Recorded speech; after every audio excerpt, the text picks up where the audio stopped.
एक बादशाह था। उसकी एक ही बेटी थी जो बहुत ही खूबसूरत थी। हर बाप की तरह बादशाह भी अपनी बेटी की शादी करके अपनी फर्ज को पूरा करना चाहता था। लेकिन शहजादी ने भी एक ऐलान कर रखा था कि जो आदमी शहजादी के 3 सवालों का जवाब देगा, शहजादी उसी से शादी करेगी। आसपास के कई रियासतों के कई शहजादे आए, मगर सब के सब नाकाम लौटे। उस मुल्क में एक नौजवान रहता था। उसने अपनी वालिद से कहा कि वो भी अपनी किस्मत आजमाना चाहता है। उसके वालिद एक आलिम दीन थे। उन्होंने बेटी की ख्वाहिश देखी तो बोले, बेटा अगर तुम नाकाम लौटे तो तुम्हारा कुछ नहीं जाएगा, मगर लोग कहेंगे कि एक आलिम का बेटा नाकाम हो गया। वो नौजवान अपने वालिद से कहने लगा, बाबा बड़ी बड़ी शहजादे लौट गए, अगर मैं भी नाकाम हो गया तो क्या हुआ? ये तो एक मुकाबला है, चाहे जो भी जीते शायद वो खुशनसीब मैं हो जाऊं। आखिरकार बाप को बेटे की जिद माननी पड़ गई और वो नौजवान खुशी खुशी महल की तरफ चल पड़ा।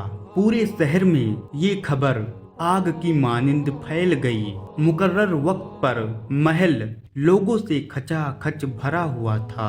बादशाह तख्त पर बैठा था, मलिका भी महल में मौजूद थी।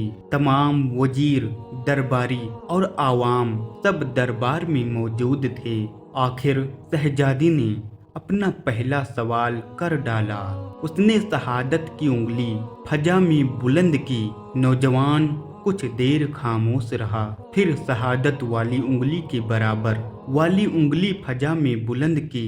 ये देखकर शहजादी मुस्कुरा उठी और मलिके आलिया बोली, शाबाश नौजवान, पहला मरहला कामयाबी से तय कर लिए हो। दूसरे सवाल के लिए शहजादी कुर्सी से उठी और हाथ में तलवार लेकर हवा में चलाने लगी और कुछ देर बाद वो दोबारा अपनी जगह पर आकर बैठ गई। बादशाह समेत हर दरबारी की नजर उस नौजवान पर थी। नौजवान खड़ा हुआ और अपनी जेब से कलम निकालकर फजा में बुलंद कर दी। शहजादी ने कहा, शाबाश ऐ नौजवान, ये जवाब भी दुरुस्त है। मलिका की आवाज सुनकर दरबार में मुबारक हो की आवाज गूंज उठी। वो सवाल क्या थे और उनके जवाब क्या थे?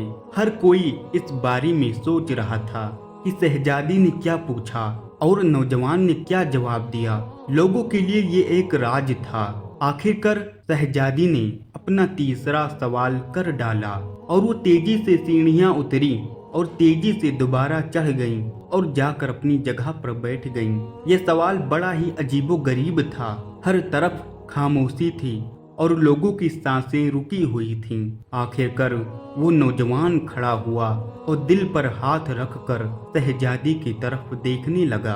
पूरे दरबार में मरहबा मरहबा, नौजवान मुबारक हो, मलिके आलिया की आवाज के साथ ही शहजादी महल के अंदरूनी कमरे में चली गईं और महल मुबारकबाद की आवाज से गूंज उठा। लोग खुशी से झूम रहे थे। वो नौजवान दिल ही दिल में अल्लाह का शुक्र अदा कर रहा था जिसने उसे ये एजाज बख्शा। बादशाह ने नौजवान से पूछा, ऐ नौजवान, मलिके आलिया को तुमने मुतमईन कर दिया, अब ये बताओ कि तुमसे क्या पूछा गया था और तुमने क्या जवाब दिया? अगर तुमने एक भी जवाब गलत दिया तो तुम्हारी गर्दन काट दी जाएगी।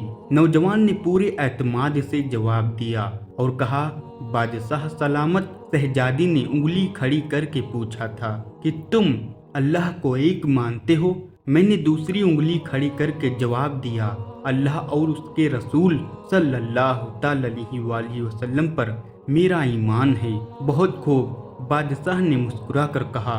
नौजवान ने कहा, उसके बाद शहजादी ने तलवार उठाकर कहा था कि तलवार से भी कुछ बड़ा हथियार है? मैंने जवाब दिया कि हाँ, कलम का वार तलवार के वार से ज्यादा बड़ा होता है। बादशाह ने कहा, माशाअल्लाह, ऐ नौजवान, तुमने हमारा दिल जीत लिया और ये साबित कर दिया कि जाहो जलाल की इल्म के आगे कोई हैसियत नहीं। लेकिन ये बताओ, तीसरा सवाल क्या था? बादशाह ने हौसला अफजाई करते हुए पूछा। नौजवान आसमान की तरफ देखा और कहा, बादशाह सलामत। शहजादी दरबार की सीढ़ियां उतरी और दोबारा चढ़कर कुर्सी पर थक कर बैठ गईं। उन्होंने पूछा था कि मैं थक गई हूँ, लेकिन मेरे जिस्म की एक चीज नहीं थकी। मैंने जवाब दिया, दिल, क्योंकि दिल इंसानी जिस्म में एक वाहिद चीज है जो पैदाइश से लेकर मौत तक बगैर थके हुए धड़कता रहता है। बादशाह ने नौजवान को अपने पास बुलाकर गले से लगा लिया और बोला, ऐ लोगो, गवाह रहना, मैंने हकदार का हक अदा कर दिया। दोस्तों, उम्मीद करता हूँ कि आप लोगों को ये वीडियो पसंद आई होगी। अगर वीडियो पसंद आई है तो वीडियो को लाइक कर दें और हमारे चैनल को लाजमी सब्सक्राइब करें।